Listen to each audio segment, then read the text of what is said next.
Subscribe करें और bell दबाएं ताकि कोई खबर रह न जाए।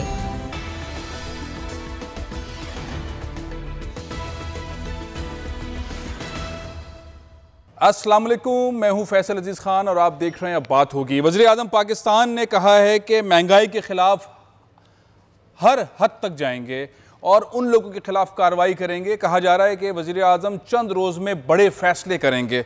वज़ीर आज़म कहते हैं कि आवाम को अगर रिलीफ नहीं दे पा रहे और महंगाई इसी तरह से बढ़ती रही तो फिर हुकूमत करने का कोई फ़ायदा नहीं है। महंगाई ने जिस तरह से तेज़ी पकड़ी है पिछले 16 माह के अंदर, पेट्रोल की कीमतों में इजाफा, बिजली की कीमतों में इजाफा, खाने पीने की कीमतों में इजाफा, आटे की कीमतों में इजाफा, हर तरफ महंगाई हुई है। और इस महंगाई पर जिस तरह से लोग तिलमिलाए हैं और जिस तरह से हमने देखा कि गवर्नेंस मैनेजमेंट हुकूमतों की, सूबाई हुकूमतों की नाकाम हुई है। वो सरकारी प्राइस लिस्ट, उसके ऊपर अमल दरामद नहीं हुआ, मुसलसल शोर मचता रहा, मीडिया के ऊपर चीज़ें आती रहीं, अखबारात पे आती रहीं, टेलीविज़न पे आती रहीं और अपोजिशन तो अपोजिशन, हुकूमत के लोग भी चीखते चिल्लाते रहे और बेबसी का इजहार होता रहा। वो कोई भी शहर हो पाकिस्तान का, कराची हो, लाहौर हो, इस्लामाबाद हो, पेशावर हो, कोयटा हो, सक्खर हो, सियालकोट हो, कोई शहर हो, हर जगह पर महंगाई। और ऐसा लगता था पता नहीं कोई नामालूम अफराद हैं जो ये महंगाई कर रहे हैं और हुकूमत को पता ही नहीं चल रहा। ना सूबाई हुकूमत को पता चल रहा है, ना वफाकी हुकूमत को पता चल रहा है। और जब मामला आया चीनी का और आटे का और इतना कोहराम मचा कि आटा कैसे एक्सपोर्ट कर दिया, गंदुम कैसे एक्सपोर्ट कर दी, इतनी सस्ती और अब इतनी महंगी ली जा रही है। और उसके बाद फिर सिनेरियो आया कि शुगर मिल्स उन लोगों की तो बंद हैं जो जेल में थे या लंदन चले गए या अस्पतालों के अंदर हैं, तो किन की शुगर मिल ऑन है, किन की फ्लोर मिल्स ऑन हैं, ये किसने पैसे बनाए हैं, ये सारा मामला खुलकर वजीर आजम के पास सामने आ गया। और वजीर आजम पाकिस्तान ने एक दो टोक अंदाज के अंदर पूरी कौम को मैसेज दे दिया है कि अगर महंगाई पर काबू नहीं पा सकते, आवाम को रिलीफ नहीं दे सकते, कुछ नहीं कर सकते, तो मुझे हुकूमत में रहने का कोई हक नहीं है। सूरत हाल है क्या, मैं आपको एक पैकेज में दिखाना चाहता हूं। महंगाई पर काबू पाने के लिए बड़े अहकामात दिए जा रहे हैं और बड़े फैसले किए जाएंगे। होंगे क्या फैसले? टमाटर अगर एक खातून हाथ में पकड़ के आपको दिखा रही है, 30 रुपए का लिया है। इस वक्त भी आटा 68 रुपए किलो मिल रहा है जो 75 रुपए किलो था। तो होगा क्या, कहाँ से पकड़ा जाएगा? क्या उन लोगों को पकड़ा जाएगा जिन्होंने चीनी महंगी की, जिन्होंने आटा महंगा किया, जिन्होंने खाने पीने की अशिया महंगा की? ये कौन नामालूम अफराद हैं जिन्होंने पाकिस्तान में महंगाई कर दी? है क्या सूरत हाल? पाकिस्तान पीपल्स पार्टी के रहनुमा निसार खोड़ो साहब, बहुत सीनियर रहनुमा है, वो मेरे साथ इस वक्त मौजूद हैं। और फिरदौस शमीम नकवी साहब अपोजिशन लीडर हैं सबसे बड़े शहर में, कराची में, और सबसे ज़्यादा सीटें पीटीआई ने कराची से ली हैं, वो मौजूद हैं। फिरदौस शमीम नकवी साहब, मैं आपसे शुरू करना चाहूँगा कि वज़ीर आज़म पाकिस्तान ने एक ऐसे ऐलानात किए हैं जिससे आवाम को उम्मीद हो चली है कि अब महंगाई की खैर नहीं है, अब चीज़ें सस्ती होंगी, अब खाने पीने की अशिया जो है उनके प्राइजेस नीचे होंगे। हमने देखा कि 800% से ज़्यादा सेल हुई है यूटिलिटी स्टोर्स के अंदर जब से इमरान खान साहब ने यूटिलिटी स्टोर्स के अंदर ज़रूरत की अशिया मुहैया करना शुरू की हैं। आप क्या देख रहे हैं, कौन से ऐलानात होंगे? आटा जिन लोगों ने महंगा किया वो नामालूम अफराद कौम को मालूम हो जाएंगे। जिन्होंने चीनी महंगी की, इमरान खान उनको दबोच लेंगे और उनके खिलाफ कार्रवाई होगी। जी देखिए, मेरे लिहाज से कुछ इकदाम हुकूमत के करने होते हैं और कुछ हालात मौरूजी होते हैं जिसको हमने एक इंटरनेशनल जो हमने एक independent monetary policy state bank को दी है। सबसे बड़ा मुजरिम जो है वो इस वक्त वो शरह सूद है जो कि स्टेट बैंक ने रख दी गई है महंगाई की। इससे कि आप ये सोचिए कि जब 13.25% जो है शरह सूद हो तो जो कारोबारी इंसान वो कोशिश करेगा कि वो पैसे अपने अगर बैंक में रख दे तो 13% मिलते हैं, जब वो रिस्क लेगा तो उसको 20% मुनाफा कम से कम चाहिए। जो पहले लोग 10% मुनाफे पे काम करते थे, अब उन्हीं ने अपना मुनाफा ही 20% कर दिया। एक बड़ा मसला तो ये। दूसरा बड़ा मसला ये है कि ये पूरा गेम जो है वो सप्लाई एंड डिमांड के ऊपर चलता है। सप्लाई एंड डिमांड की जिम्मेदार ऑन प्रोविंशियल गवर्नमेंट है, चाहे वो पंजाब हो, केपीके हो, बलोचिस्तान हो या सिंध हो। मैं ये नहीं कहना चाहता कि सिंध हुकूमत से जिम्मेदार होती है, नहीं। सप्लाई एंड डिमांड को अंदर अगर आप अपनी तरीके से प्रोजेक्ट नहीं करेंगे और आप स्टोर में एक सिक्योरिटी स्टॉक या एक बफर स्टॉक नहीं रखेंगे तो मुनाफाखोर इस सिचुएशन का फायदा उठाते हैं और यही सबसे ज्यादा बड़ी वजह हुई है कि मुनाफाखोर जो कि मिडलमैन होते हैं, जिनको आप ट्रेस सकते, सर वो जो है सर हम किसी मैं आपको माजरत के साथ फिरदौस शमीम नकवी साहब, आप बहुत अच्छी गुफ्तगू करते हैं, आप वाइट पेपर लेकर आते हैं, हुकूमतों के ख़िलाफ़ चीज़ें लेकर आते हैं, पाकिस्तान पीपल्स पार्टी किस तरह कोताहियाँ करती है वो लेकर आते हैं। मैं इस वक्त ये बात आपसे, मेरा सवाल सिर्फ छोटा सा ये है कि आज सारे अखबारात के अंदर इमरान खान साहब ने जो उनके हवाले से लिखा गया है, सुर्खियाँ लगी हुई हैं और जो चल रहा है और जो उनके ट्वीट्स हैं, उसमें तो अब इमरान खान साहब को मालूम हो गया है कि अब मैं नहीं छोड़ूंगा जो नामालूम लोग थे जिन्होंने महंगाई की। मैं तो सिर्फ ये जानना चाहता हूं, क्योंकि आप पीटीआई के सबसे बड़े लीडर हैं सिंध के अंदर और सिंध के अंदर बहुत महंगाई रही है, तो मैं तो खुद से जानना चाहता हूं कि वो कौन से नामालूम अफराद लोग हैं, वो कौन से जिन्होंने पैसा बनाया है, उनके खिलाफ आप समझते हैं इमरान खान साहब उनको दबोच लेंगे, पकड़ लेंगे और उसके बाद एक इन्वायरमेंट क्रिएट होगा और सस्ता जो है माहौल पाकिस्तान के अंदर महंगाई का खात्मा शुरू होगा? देखिए, मैं जो खान साहब ने बात कही है, पहले तो मैं उसका इतराफ करता हूँ कि जितनी भी हुकूमतें बनती हैं उनका मकसद हयात या मकसद हुकूमत जो है वो अवाम की खिदमत करना है। जहाँ अवाम तकलीफ में आ जाए और महंगाई की वजह से अवाम तकलीफ में आई है, तो हुकूमत की जिम्मेदारी अव्वल है कि वो अपने गरीब और कमजोर तबके की हिमायत में उनके लिए खड़ी हो जाए और वो तमाम तर इसमें मुनाफा खोरों को मुनाफा ना बनाने दिया जाए, जो कि एक जायज हद से ज्यादा हो। जायज हद का मुनाफा जो है उसके बारे में मैं आपको बता रहा था कि एक मुश्किल जो है वो गवर्नर स्टेट बैंक साहब ने क्रिएट की हुई है कि जिसकी वजह से हर कारोबारी, अगर गवर्नर स्टेट बैंक को इतनी काबिलियत की बुनियाद पे आपकी हुकूमत लेकर आई है, वफाक लेकर आया, वो ये कर रहे हैं। मैं तो सिर्फ जानना चाह रहा था कि ये जो गंदुम और चीनी, इन दो चीजों की कीमतों में इजाफा करने वाले लोग अगर पीटीआई से निकल आए तो इमरान खान साहब उनके खिलाफ कार्रवाई करेंगे? मैं समझता हूँ अगर पीटीआई से निकल के आए तो उनको दुगनी सजा देनी चाहिए, दुगनी सजा देनी चाहिए पार्टी के लोगों से। मुझे इस पे नहीं है, लेकिन मैं आपको बता रहा हूँ कि जितना मैं जानता हूं और जिस तरफ आप इशारा कर रहे हैं, ये दोनों हजरात, चाहे आप जहांगीर तरीन साहब का नाम लें, चाहे खुसरो बख्तियार साहब का नाम लें, दोनों बहुत समझदार लोग हैं। उन्होंने ये काम नहीं किया होगा। ये काम हमेशा, मैं भी कारोबार करता रहा हूँ, ये हमेशा काम मिडलमैन करते हैं, जो बाद में वो ब्लैक मनी वाले करते हैं, व्हाइट मनी वाले लोग नहीं करते। जिनके पास काला धन होता है वही ये काम करते हैं और काले धन बनाते हैं। इसलिए वो जो लोग कैश में कारोबार करते हैं, ये काम वही कर सकते हैं। ये काम फैक्ट्री ओनर और मिल ओनर नहीं करते।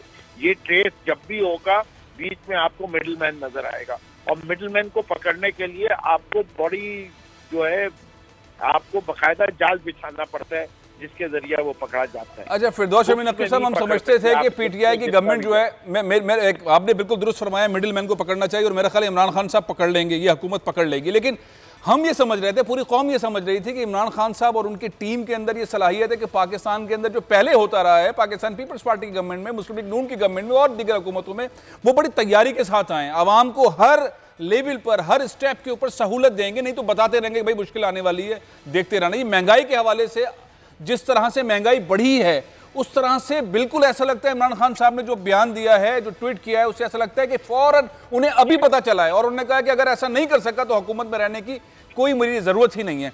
ये जो अचानक से पता चला है कि महंगाई हो गई, फौरन पता चला है महंगाई हो गई, इसकी वजूहात क्या है?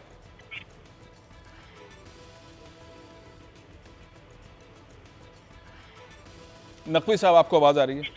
जी, मुझे आवाज आ रही है। आपने मुझसे सवाल, मैं समझा आप ब्रेक पे जा रहे थे। नहीं, देखिए, आप जो कह रहे हैं वो ऐसी वाली बात है।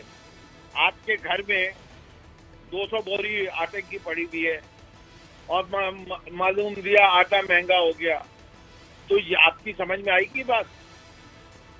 अगर हमारे पास जितने अभी भी इतने 13 मिलियन टन वीट पड़ी हुई है और उसके बावजूद महंगा हो गया वीट, तो इसके मतलब ये है कि किसी ने सप्लाई लाइन के अंदर कोई डिस्टर्बेंस पैदा की। कोई वजह नहीं है। एक वजह होती है कि जी शॉर्टेज हो गई। शॉर्टेज होती तो इसका मतलब ये है कि हुकूमत सो रही थी, वीट का स्टॉक कम हो गया, वीट मंगवाई नहीं, इसलिए महंगी हो गई। यहाँ तो मामला ये है कि वीट मौजूद है घर में, स्टोर्स में पड़ी हुई है, अवाम तक नहीं पहुंची, अवाम तक क्यों नहीं पहुंची?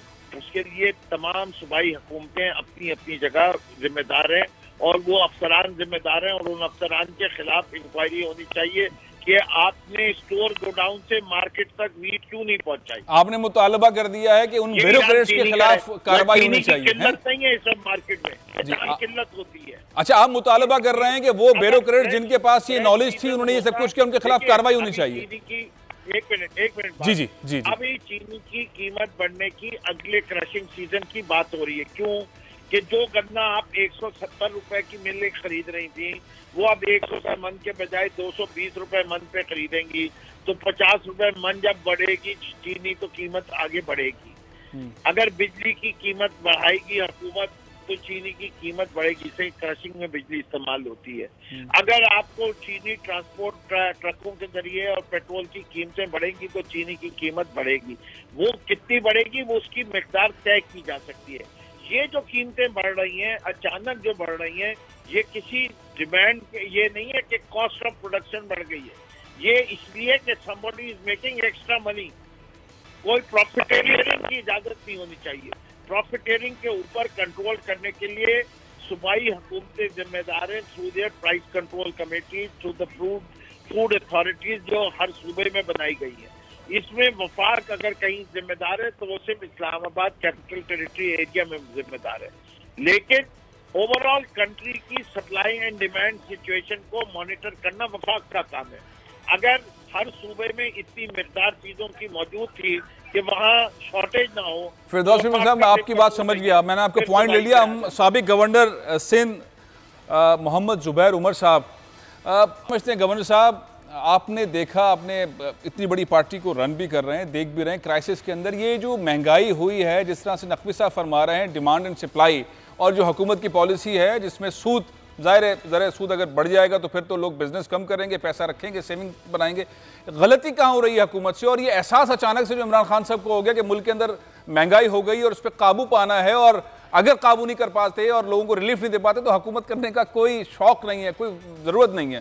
पहली बात तो ये कि इनको वो होते ना, खुद क्रिकेट खेलते रहे ना खान साहब तो आप इनिंग्स खत्म होने के बाद नहीं कहते कि ये कितने रन कैसे बनाते हैं।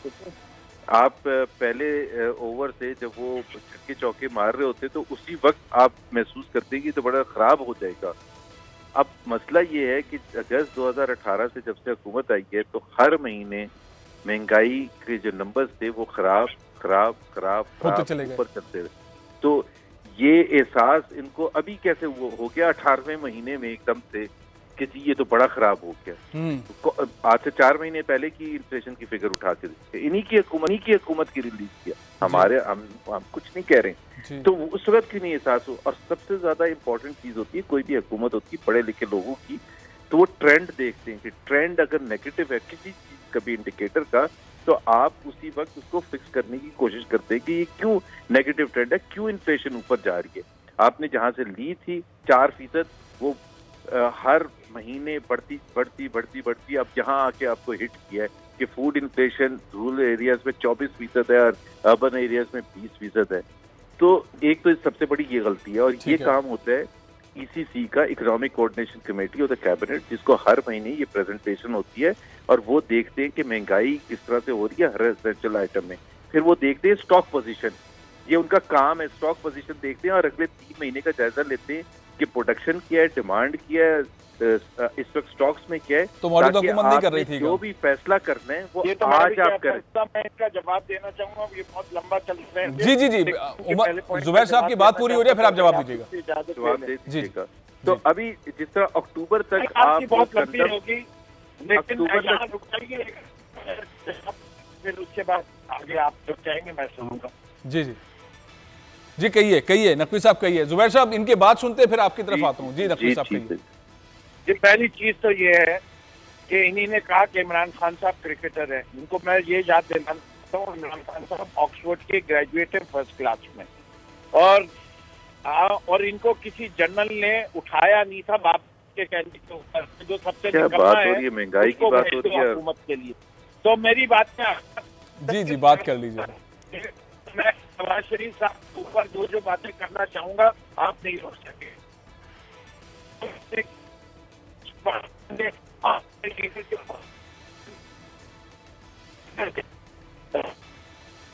हाँ, आवाज़ थोड़ी सी टेक्निकल टीम से कहूँगा कि नकवी साहब की जो टेलीफोन लाइन है वो उसको बहाल करें। जब तक मैं जुबैर साहब से पूछता हूँ। जुबैर साहब, बात तो एक ऐसी है कि वो पढ़े लिखे हैं इमरान खान साहब, कोई ऐसे नहीं है यार मैं पढ़े लिखे की नहीं, मैंने ये नहीं कहा था कि, मैंने सिर्फ ये कहा था कि क्रिकेटिंग पार्लेंस में एग्जाम्पल देते ना कि आप 18वें महीने में जाके एकदम से महसूस नहीं करते। क्रिकेटिंग पार्लेंस में मैंने ये कहा था कि जब शुरू से मैच हो रहा होता है पहले ओवर से करते हैं, तो आपको अगर धुनाई हो रही होती है जब, तो आप उस वक्त आप फील्डिंग पोजीशन चेंज करते हैं, बॉलर नहीं लाते, स्ट्रेटजी चेंज करते हैं। कहने का मेरा ये मतलब जी हाँ, जी। तो ये महसूस पहले होना चाहिए था। और एक इकोनॉमिक कोऑर्डिनेशन कमेटी और कैबिनेट है, अगर आप अक्टूबर तक आप वीट एक्सपोर्ट कर रहे थे, क्यों कर रहे थे आप एक्सपोर्ट? आपको नहीं पता था कि कितनी शॉर्टेजेस हो जाएंगी?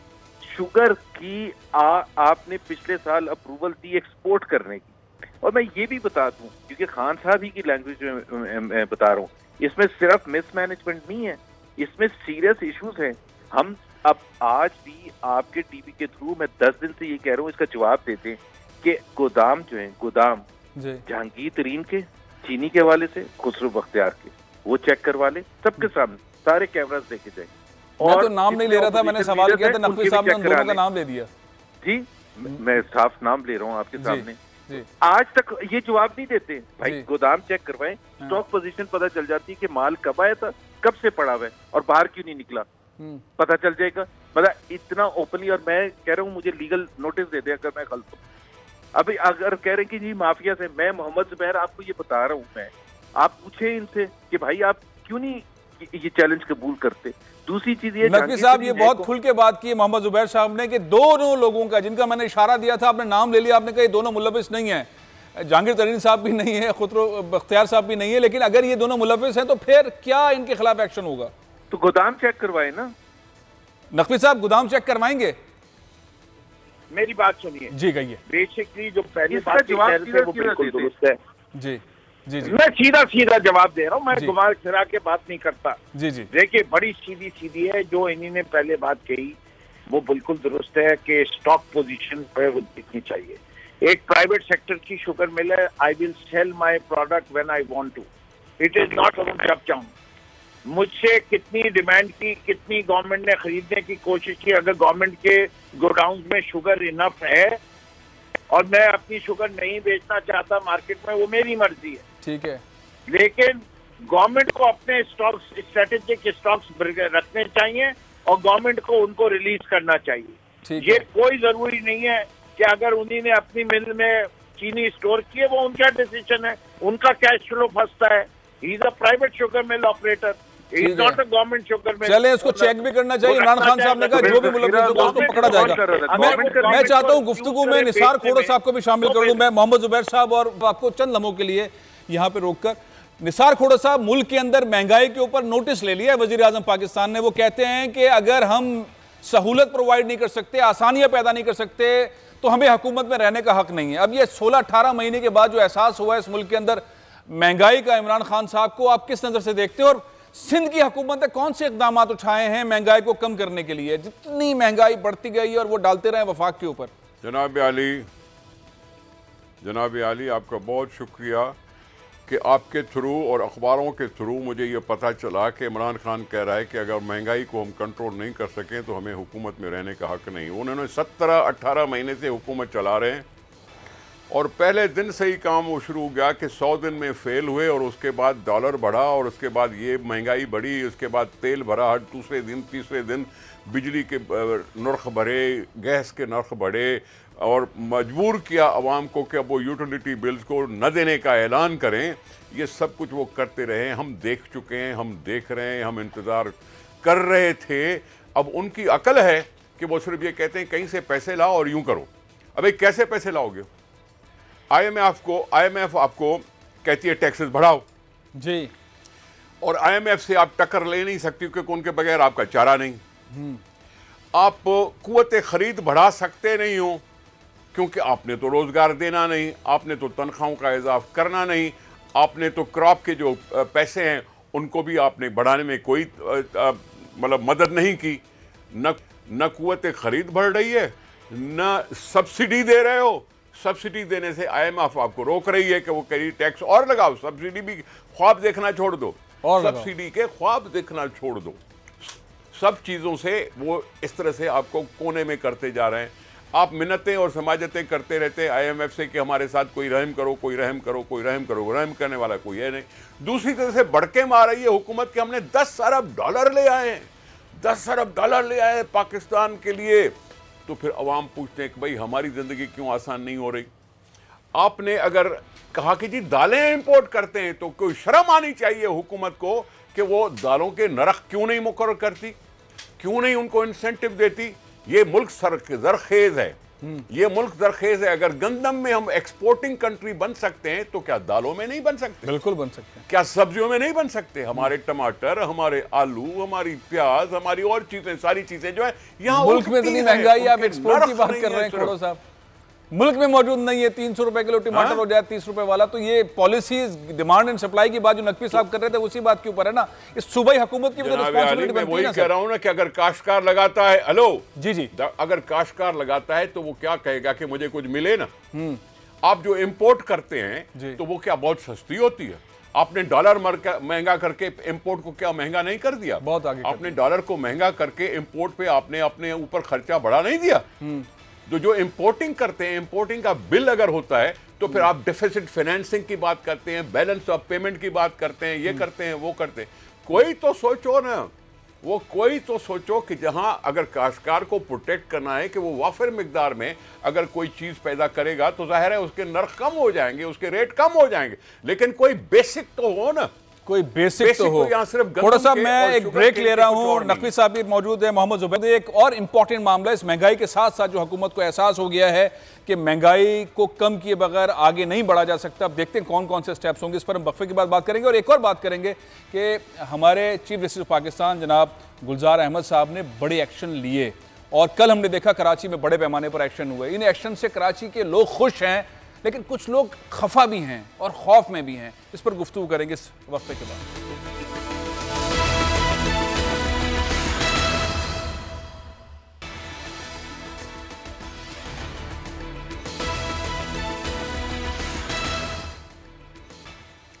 कराची के लोग आजकल बहुत खुश हैं। चीफ जस्टिस ऑफ पाकिस्तान जनाब जस्टिस गुलजार अहमद साहब ने कुछ अहकामात जारी किए हैं और जो एक बेहंगम शहर है कराची, जिसके अंदर जिसको चाहे जहां घर बना ले, कब्जे कर ले, नोटिस ले ले, इसको पैसे दे, उसकी मंजूरी करवा ले, कच्ची आबादियों का ढेर, सड़कों के ऊपर तजावुजात, पार्कों के ऊपर तजावुजात, एक ऐसा इन्वायरमेंट जिससे कराची की वो रौनक, वो खूबसूरती, वो सब मद्धम हो गई थी। और जो लावारिस कराची का नारा था वो ख़त्म हुआ। चीफ जस्टिस ऑफ पाकिस्तान ने ओनरशिप ले ली है, वो बहुत तेज़ी से आगे बढ़ रहे हैं। जो उनके अहकामात थे गुज़िश्ता 24 घंटे पे उस पर बड़ा भरपूर किस्म का एक्शन हुआ है। एक रिपोर्ट दिखाता हूँ, उसके बाद हम बात करते हैं। Chief justice of Pakistan Karachi के मामलात को जब वो चीफ जस्टिस नहीं बने थे उस वक्त भी देखते रहे हैं। मुख्तलिफ रिमार्क्स उनके आते रहे थे। यहाँ पे करप्शन के मामलात हो, मिसमैनेजमेंट के मामलात हो, गवर्नमेंट की नाअहली हो। उनको कहते हैं कि ना लोकल गवर्नमेंट काम कर रही है, ना सूबे हुकूमत काम कर रही है, ना वफाक की हुकूमत काम कर रही है। कराची का बेड़ा गर्क हो गया है। अब इस सारे सूरत हाल के अंदर जहाँ एक्शन हो रहे हैं वहाँ पे बहुत सारे लोग तनकीद भी कर रहे हैं कि जो तजावुजात पे घर बने हैं, प्लाजाज बने हैं, फ्लैट्स बने हैं, पोर्शंस बने हैं, वो बिल्डिंग कंट्रोल ने परमिशन देने के बाद बनाए हैं। और अब आप जब गिराने का अहकामात दे रहे हैं कि इन्हें तोड़ दिया जाए तो उन लोगों का क्या कसूर है जो उसमें रह रहे हैं? तो उनके खिलाफ कार्रवाई क्यों नहीं कर रहे जिन लोगों ने परमिशन दिए? उन वज़रा के खिलाफ, उन ब्यूरोक्रेट्स के खिलाफ और उन बिल्डर्स के खिलाफ आम आदमी का इसमें क्या कसूर है? अभी एक बहरान भी है और एक तरफ एक उम्मीद भी है कि कराची ठीक होने जा रहा है। फिरदौस शमीम नकवी साहब, ये क्राइसिस है या अपॉर्चुनिटी है? क्राइसिस कराची के शहरों के लिए पैदा हो रहा है, या अपॉर्चुनिटी है कि कराची बेहतर होने की तरफ जा रहा है? अच्छा फैल साहब, आप अगर मुझे इजाजत दें तो मैं निसार खोर साहब की बात का पहले जरूर सर, जरूर दे दूं। देखिए, पहली चीज, निसार खोर साहब बड़े सीनियर पॉलिटिशियन है, लेकिन उनको शायद ये नहीं पता कि डॉलर की कीमत घटाने और बढ़ाने में कौन से अवामिल है, और किसी हुकूमत को कोई शौक नहीं होता कि अपनी चीज को डिवैल्यू कर दे। जब आपकी करंट अकाउंट डेफिसिट इतना बढ़ जाएगा जो कि 42 बिलियन डॉलर तक पहुंच गया था, उसकी वजह से जब ये हुकूमत आई तो उसका हुआ। पेट्रोलियम प्राइसेस के ऊपर उन्होंने कहा पेट्रोल की कीमत बढ़ा दें। प्राइसेस जो है वो इंटरनेशनल मार्केट में बढ़ती हैं। इस हुकूमत ने सेल्स टैक्स को कम किया है। और अगर पुराना सेल्स टैक्स जगह रहता जो कि पीएमएल गवर्नमेंट है तो तेल इससे महंगा होता। तो मैं बहुत सारी चीजें ये बोलते जा रहे हैं, लेकिन इनको ये सारे अवामिल पता है, डिमांड सप्लाई की भी। सर आम आदमी को तो ये मालूम है कि उसकी तनख्वाह में इजाफा नहीं हो रहा, वो महंगाई महंगाई महंगाई देख रहा है जी।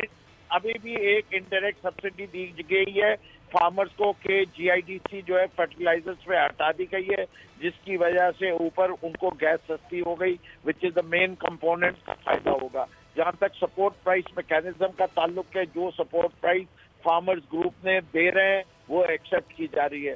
तो ये जहां वजूहात है। नकवी साहब का पॉइंट आ गया। मैं चाहूंगा कि जो मैंने सवाल किया चीफ जस्टिस जी, अब मैं आपके जवाब पे आता हूँ। जी, क्राइसिस है कि अपॉर्चुनिटी है? तो I take some very strong exceptions, और मुझे पता है कि I am trading on a very fine line. जी please. First and foremost, chief justice साहब शहर कराची के साथ जुल्म करवा रहे हैं, इसलिए कि यहाँ के बेगुनाह शहरियों के करोड़ों रुपए की जायदाद को बर्बाद करवाया जा रहा है, जो कि सबसे ज्यादा कम उनका कसूर है इस पूरी चेन के अंदर। उस आदमी का कसूर सबसे कम है जिसने अपार्टमेंट फ्लैट खरीदा। ठीक है। सबसे ज्यादा कसूर बिल्डिंग कंट्रोल अथॉरिटी का है, बिल्डिंग कंट्रोल सिस्टम्स का है, गवर्नेंस का है, उस मिनिस्टर का है जिसके नीचे ये इदारे काम। लोकल बॉडी मिनिस्टर को अरेस्ट क्यों नहीं करवाया गया जिसके जमाने में ये गैर कानूनी बिल्डिंगें बनी? दे ऑर्डर के अरेस्ट करो इसको, दे, इससे क्या हमें भी पता है कि आज का भी डीजी केबीसीए जो है वो करोड़ों रुपए देता है महीने के वज़रा को कि वो डीजी बना रहे। इसी तरह केडीए वाले डीजी जो है करोड़ों रुपए देता है पीपल्स पार्टी के वज़रा को कि वो बना रहे। ये बिल्डिंगें, ये नकवी साहब बहुत बड़ा इल्जाम लगा रहे हैं। खुद ब खुद नहीं खड़ी होती ये बिल्डिंगें, खुद ब खुद एक दिन में नहीं खड़ी होती। जो इनके कंट्रोलर्स हैं, इंस्पेक्टर्स हैं, वो अपना काम क्यों नहीं सारे अंजाम दे रहे? कितना बिल्डिंग बनने दी अगर ये मौजूद थे गवर्नमेंट डिपार्टमेंट, और अगर ये सो रहे हैं तो इनको जगाने के लिए वजीर नहीं है, इनको जगाने के लिए। निसार खोड़ो साहब, ये जो बात कर दी है फिरदौस नकवी साहब ने, और बहुत बड़ी बात कर दी है कि बिल्डिंग कंट्रोल के डीजी जो है वो करोड़ों रुपए वज़रा को देते हैं, उसके बगैर चलता नहीं। और जाहिर है परमिशन होते हैं, फिर बिल्डिंग बनती है, फिर ये होता है, लेकिन अब एक्शन हो रहा है, वो टूटनी है, आम आदमी उससे मुतासिर होगा। इस सारे सिनेरियो में पीपल्स पार्टी की हुकूमत का क्या स्टांस है सर? जनाब, नकवी साहब की हर बात से मैं एग्री कर लेता हूँ। बहुत खूब। नकवी साहब की हर बात से मैं एग्री कर लेता हूँ कि डॉलर का बढ़ना कुदरती तौर पे था, बढ़ गया। प्राइम मिनिस्टर ने कहा कि मुझे तो पता नहीं है, मैंने सिर्फ टीवी पे सुना है। हमें भी याद है वो स्टेटमेंट जो आते रहे कि डॉलर का रेट बढ़ने का प्राइम मिनिस्टर कह रहा है कि मैं लाइल्म हूँ, मुझे तो अभी टीवी से किसी ने बताया, मुझे बेगम साहबा ने बताया कि डॉलर बढ़ गया। अब मैं क्या बोलूँ इस चीज़ पे? अब दूसरी बातें ये जो भी कह गए, तेल की कीमतें इस वजह से बढ़ी कि जी दुनिया में तेल महंगा हो गया, कि जब रिपोर्ट लिखी जा रही है कि जी तेल सस्ता हो रहा है। गैस के बिलों को बढ़ाना बहुत ज़रूरी था क्योंकि गैस बहुत ज़ाया हो रही थी, लोग खामखा इस्तेमाल कर रहे थे, इसलिए गैस को उन्होंने महंगा कर दिया कि लोग गैस इस्तेमाल करना कम कर दें, पेट्रोल कम इस्तेमाल करें, बढ़ा दो, इतना महंगा। खोड़ो साहब, प्रोग्राम का वक्त खत्म होने वाला, मैं चाहता हूं कि उसके ऊपर दें कि जस्टिस गुलजार साहब जो हैं वो जो फैसला वो कर रहे हैं वो क्राइसिस है या अपॉर्चुनिटी है कराची के लिए? देखें, बात सुने जी सर। ये हकीकत है कि कस्टमर को आप सजा दे रहे हो। हाँ, ये बात। इजाजत देने वाला अफसर है और कंज्यूमर सफर कर रहा है। हम क्या कह रहे हैं? गैर कानूनी इमारतें, गैर कानूनी तजाविज़ात, गैर कानूनी कंस्ट्रक्शन को नहीं होना चाहिए।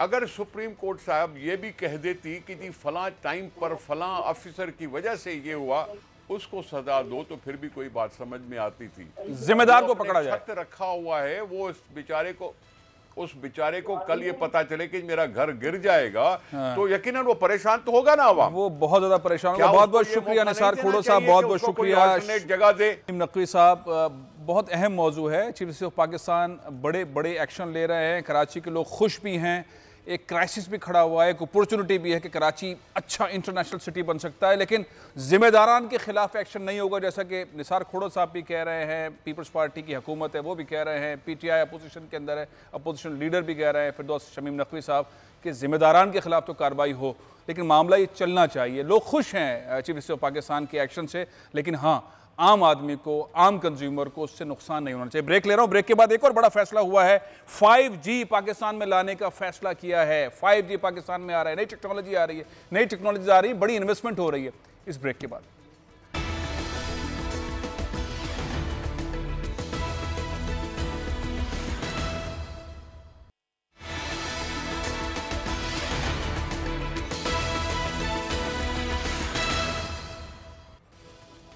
हुकूमत पाकिस्तान बहुत सारी ऐसी चीज़ों को बहुत ज़्यादा अहमियत दे रही है जो 21st सेंचुरी के लिए बहुत इंपॉर्टेंट है।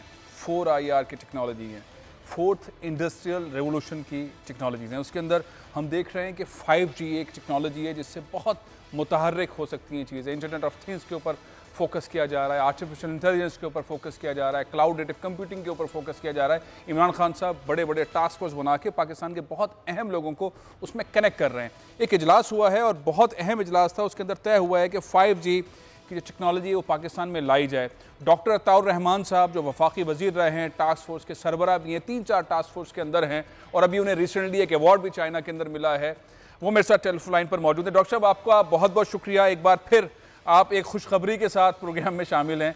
5G टेक्नोलॉजी पाकिस्तान में आ रही है, साथ ही बड़े पैमाने पर बजट रखे जा रहे हैं, आप बहुत सारी रिसर्च के अंदर भी शामिल रहते हैं। है क्या मंसूबा, क्या है, कैसे शुरू होगा? वज़ीर आज़म पाकिस्तान से आपने क्या अहकाम लिए?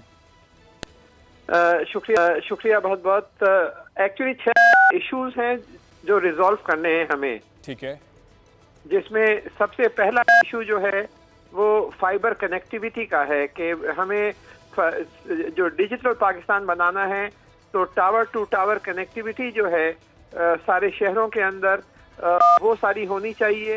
राइट ऑफ वे के इश्यूज जो हैं वो रिजॉल्व होने चाहिए ताकि हम हाई स्पीड इंटरनेट एक्सेस की बुनियाद डाल सकेंगे। 5G कामयाब नहीं हो सकता जब तक कि आपके पास फाउंडेशन ना हो। फिर 5G लाने के लिए एक क्लैरिटी होनी चाहिए, पॉलिसी होनी चाहिए, एक इंफ्रास्ट्रक्चर जो इन्वेस्टमेंट चाहिए होगी उसके लिए तो पॉलिसी प्राइवेट सेक्टर को तो पॉलिसी क्लियर होनी चाहिए कि किस तरीके से 5G आए। तो इस सिलसिले में प्राइम मिनिस्टर साहब को मैंने ये मामला उठाया, उन्होंने फौरन हिदायत दी कि इसको फौरन इस मामले को आगे, इस मामले को फौरन जो हमें इनमें इंटरनेट के जो पेमेंट्स आती हैं, इंटरनेशनल पेमेंट जो पेपैल वगैरह के सिलसिले में वो पाकिस्तान में एक्सेसिबल नहीं है, उस इशू को रिजॉल्व करना है। साइंस और टेक्नोलॉजी के जो स्पेशल जोन बनाए जा रहे हैं IT के लिए, ताकि जहां हमारा टैक्स छूट हो उसको फौरी तौर पे अमल दरामद कराना है। ये मंसूबे में कितने पैसे लगेंगे, इसका टाइमर क्या है, ड्यूरेशन क्या है इस मंसूबे की?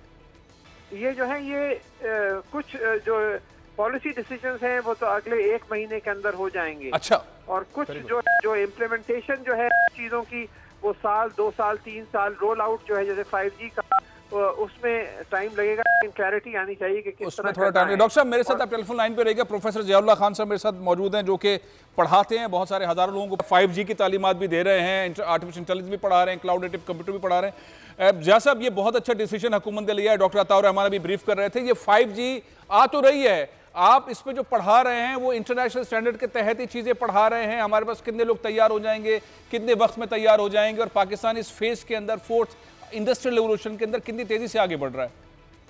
जी, असल में मामला ये है कि हमें पाकिस्तानियों को ये समझ में आ गया है कि IT और टेक्नोलॉजी के थ्रू ही हम पाकिस्तान की तरक्की कर सकते हैं। तो इस सिलसिले में मैंने क्या किया है कि presidential initiative for artificial intelligence and computing के तहत ना हमने पाकिस्तान के जो टॉप मोस्ट एक्सपर्ट्स हैं, डॉक्टर नुमान इस्लाम, मोहम्मद फैसल अजीज और फहद अहमद खान, हमने इन तीनों को इंगेज किया है कि वो 5G की तालीमात मैसिव स्केल पे पूरे पाकिस्तान में दें, क्योंकि हार्डवेयर तो आ जाएगा, सॉफ्टवेयर का क्या होगा, चलाएगा कौन उस सिस्टम को। तो हमने इन तीनों हजरात को एंगेज किया।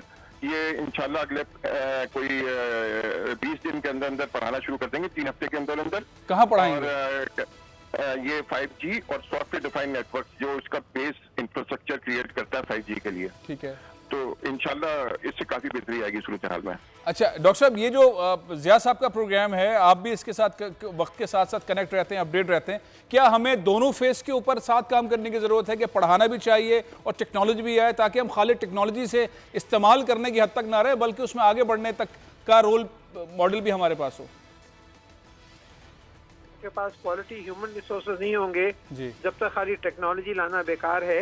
तो दोनों चीज़ों को साथ आपको काम करना पड़ेगा। आपको टेक्नोलॉजी, फिर जो मुनासिब टेक्नोलॉजी है वो आए, और फिर हमारे पास समझ बूझ हो, और फिर कंपनियां ऐसी हों जो उसको इस्तेमाल कर सकें ताकि कमर्शियल एक्टिविटीज़ शुरू हों।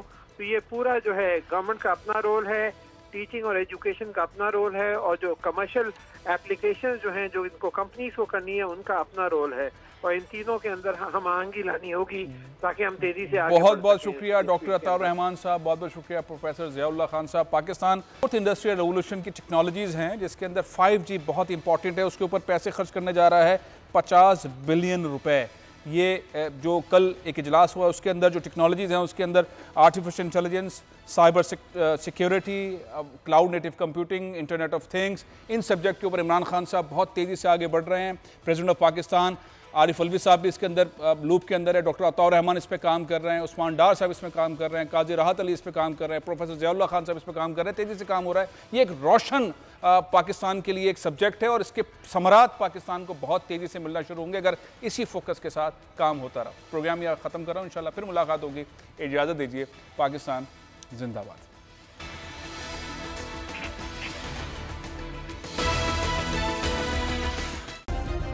सब्सक्राइब करें और बेल दबाएं ताकि कोई खबर रह न जाए।